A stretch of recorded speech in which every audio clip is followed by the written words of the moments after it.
Comment mieux te connaître? 3 outils d'introspection pour te recentrer. Tu as parfois l'impression d'être à côté de ta vie. Tu ne sais plus vraiment ce que tu veux, où tu vas ou pourquoi tu fais certains choix. Tu te sens insatisfaite, comme décentrée, comme si quelque chose sonnait faux, sans vraiment réussir à mettre le doigt dessus. Je connais bien ce sentiment. Je me souviens encore de ce jour où, en jouant du piano, j'ai écrit cette phrase « Ma vie ne me ressemble pas ». Ce jour où les larmes sont venues parce que c'était exactement ce sentiment-là que je vivais. Je suis Mylène, fondatrice du blog Les Défis des Filles Zen, du site Mon Métier Me Ressemble et de la Cap Coaching School, ainsi que auteur de ce livre que tu vois là derrière, Cap de créer la vie qui te ressemble. Depuis 10 ans, j'accompagne des milliers de femmes à se reconnecter à elles-mêmes pour créer une vie alignée, joyeuse et profonde. Et aujourd'hui, j'aimerais t'offrir une vidéo essentielle. Voici ce que tu vas découvrir dedans. 7 signes qui montrent qu'il est urgent d'apprendre à mieux te connaître. À quoi ça sert concrètement de mieux se connaître? 5 bénéfices et les 5 peurs qui vont avec. 3 outils d'introspection pour te recentrer, toutes tirées de mon livre, Cap de créer la vie qui te ressemble. D'ailleurs, je vais te mettre un lien pour commander ce livre si tu le souhaites depuis le descriptif de cette vidéo. Et avant de commencer, n'oublie pas de liker cette vidéo si elle te plaît, de t'abonner à ma chaîne si ce n'est pas encore fait et de cliquer sur la cloche pour recevoir en avant-première mes prochaines vidéos. Alors, première partie, les 7 signes qui montrent qu'il est urgent d'apprendre à te connaître. Cette vidéo tombe à pic dans ta vie si tu te reconnais dans ces signes. Premier signe, tu ressens un décalage entre ta vie actuelle et celle que tu es profondément. 2, tu as l'impression de naviguer à vue sans cap précis. 3, tu as du mal à prendre des décisions claires, tu fais des choix par défaut. 4, tu ne sais pas vraiment ce qui te passionne, ce qui t'anime. Tu sais ce que tu n'aimes pas, mais tu ne sais pas ce que tu aimes. 5, tu n'aimes pas être seul avec toi-même, ça te met mal à l'aise ou en insécurité. 6, tu laisses souvent les autres décider à ta place ou prendre toute la place.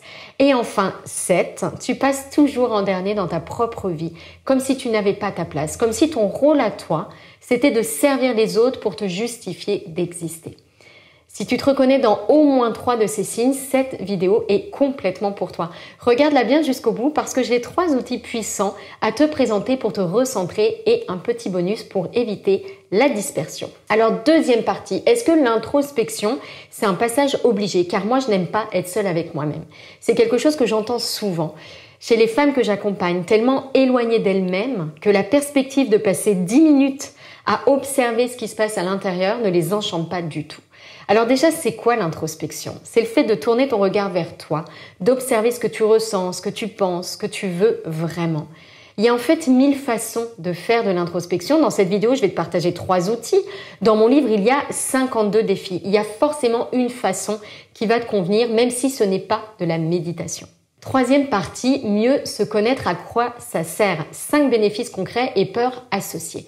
D'abord, mieux te connaître, ça va te permettre de poser tes limites naturellement.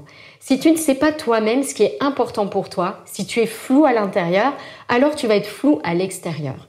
Au contraire, quand tu sais ce qui est important pour toi, ce qui te fatigue, ce que tu ne veux plus, alors tu peux poser un cadre clair, sain, juste et t'affirmer en douceur et avec autorité. Est-ce que ça fait toi une personne égoïste que de dire non aux autres? C'est tout l'inverse. Plus tu te respectes, plus tu peux aimer sincèrement. Deuxième bénéfice, mieux te connaître, ça te permet de faire des choix en conscience. Tu n'avances plus en pilote automatique. Tu prends des décisions à partir de ce que tu ressens, de ce qui te fait du bien. Alors tes actions vont pouvoir être alignées sur ton cœur et te nourrir au lieu de t'épuiser. Est-ce que ça veut dire pour autant que tous tes choix jusqu'à maintenant n'étaient pas des bons choix? Non, bien sûr, ce décalage, ça n'est pas toute ta vérité. 3. Mieux te connaître, ça va te permettre de nourrir des relations plus vraies. En identifiant tes émotions, tes zones d'ombre, tu es plus en capacité d'accueillir celles des autres. Ça va te permettre de mieux les comprendre, de mieux leur pardonner, éventuellement, si tu as encore des blessures sur le cœur.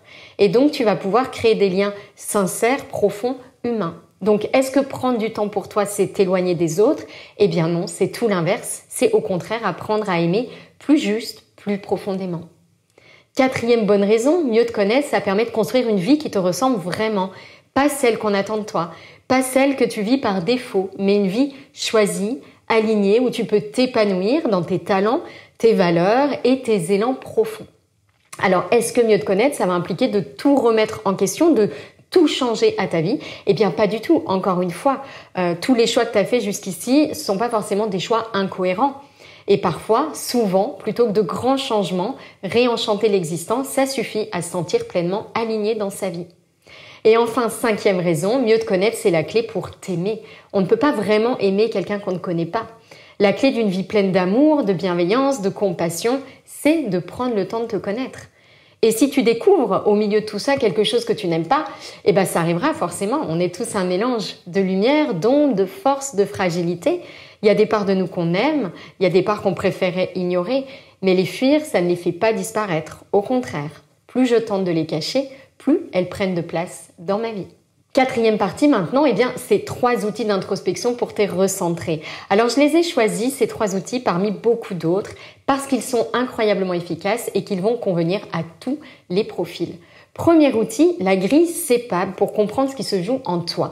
Elle est tirée du défi numéro 20 de mon livre. C'est quoi la grille CEPAB? C'est un outil d'observation que j'enseigne aussi dans mon programme Expérience, qui te permet de décoder dans un moment de tension ou d'inconfort en explorant ce qui se passe à 5 niveaux.